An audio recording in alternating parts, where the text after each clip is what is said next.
Mahfud MD melapor atau KPK bergerak, kontroversi proyek WUS.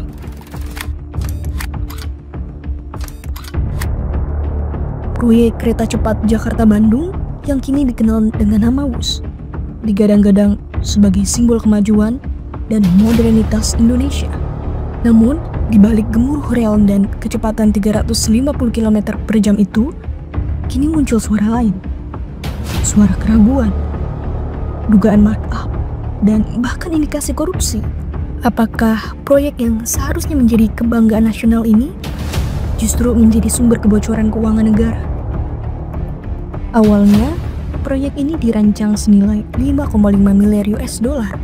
Tapi kini, biayanya membengkak menjadi lebih dari 7,3 miliar US dollar atau setara 118 triliun rupiah. Biaya tambahan ini berasal dari sejumlah faktor, pembebasan lahan, perubahan desain, dan bunga pinjaman dari China Development Bank. Namun, para analis menilai pembengkakan ini tidak wajar.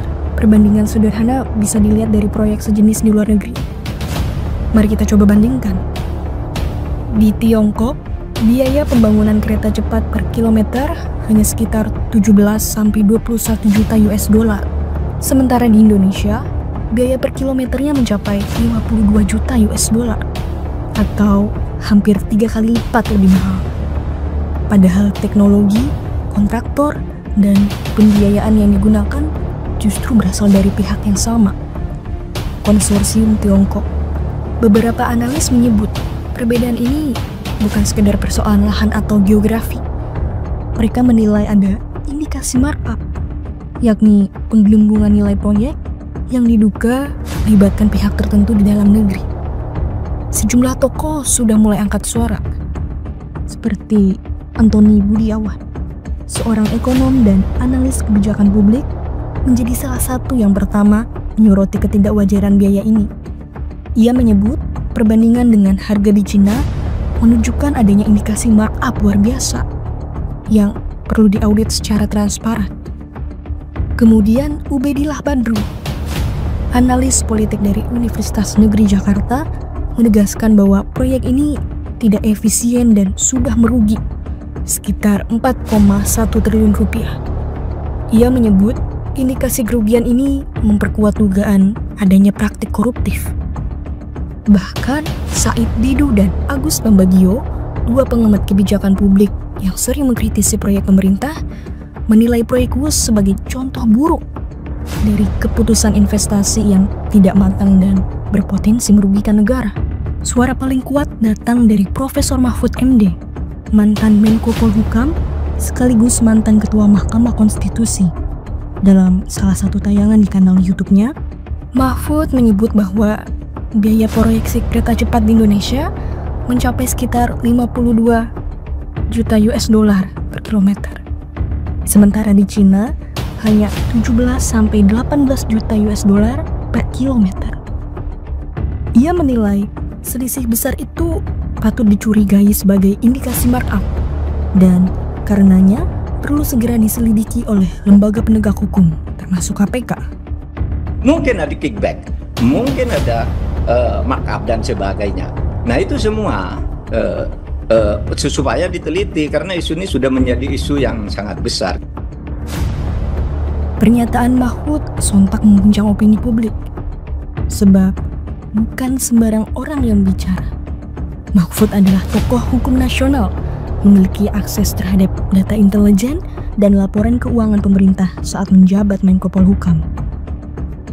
Namun, respon KPK terhadap pernyataan Mahfud justru menimbulkan tanda tanya. Juru bicara KPK menyatakan, jika Prof. Mahfud memiliki data dan bukti, sebaiknya disampaikan secara resmi kepada KPK. Dengan kata lain, KPK meminta Mahfud untuk membuat laporan resmi. Langkah ini memunculkan perdebatan baru. Apakah KPK harus menunggu laporan dari masyarakat, bahkan dari tokoh sekelas Mahfud MD, sebelum memulai penyelidikan? Berdasarkan Undang-Undang Nomor 19 Tahun 2019 tentang KPK, lembaga ini tidak harus menunggu laporan masyarakat untuk bertindak.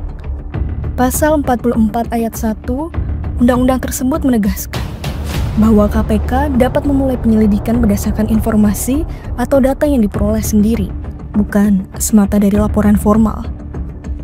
Artinya, pernyataan Mahfud di ruang publik sudah cukup menjadi sumber informasi awal bagi KPK untuk melakukan pengumpulan bahan keterangan atau pullback, tanpa harus menunggu laporan tertulis.